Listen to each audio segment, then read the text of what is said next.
মোৰ নাম শ্ৰী হেমন্ত বৰুৱা। যিহেতু বিহুলৈ মাত্ৰ কেইটামান দিন বাকী আছে, বিহুৰ বাবে দেখিছোঁ আপুনি কি গুড় প্ৰস্তুত কৰিছে, কেনেকৈ গুড় প্ৰস্তুত কৰিছে? হয়, মই প্ৰথমে মেচিনত পেৰিছোঁ, পেৰি তাৰ জোলটো উলিয়াইছোঁ, উলিওৱাৰ পাছত কেৰাহী বা থালিত সিজাইছোঁ, সিজাই এতিয়া গুড় প্ৰস্তুত হৈছে, আপোনালোকে দেখিছেই। কুঁহিয়াৰটো ক'ৰ পৰা? এইটো নিজৰ বাৰী?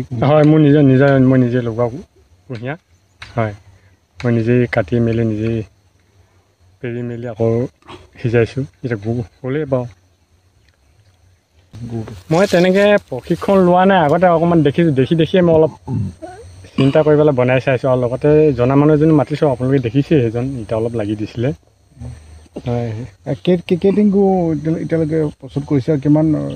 এতিয়া 5-6 দিনমান হ'ব, তাৰপৰা আৰু তেনেকৈ ওলাব আৰু অলপমান লাহে লাহে সেইটো যা যোগাৰ থৈ আছোঁ বনাবৰ কাৰণে, বিহু বজাৰ তুলিবৰ কাৰণে।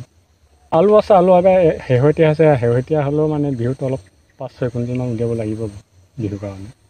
হয়, এতিয়া মানে বেছি প্ৰফিটৰ কাৰণে কিবা পিঠাগুড়ি দিয়ে, এটা গুড়ি দিয়ে, মই সেইবোৰ কাৰণে নিজৰ কুঁহিয়াৰ নিজেই পেৰিছোঁ, নিজেই বনাইছোঁ, মই নিজেই কিনা যিকোনো বস্তু খাবলৈ ইচ্ছা নকৰোঁ, গতিকে মই নিজৰ কুঁহিয়াৰত একো ভেজাল নকৰাকৈ নিজেই গুড় বনাইছোঁ, আৰু সেই গুড়কে মই ৰাইজক খুৱাম বুলি ভাবিছোঁ বিহুৰ কাৰণে।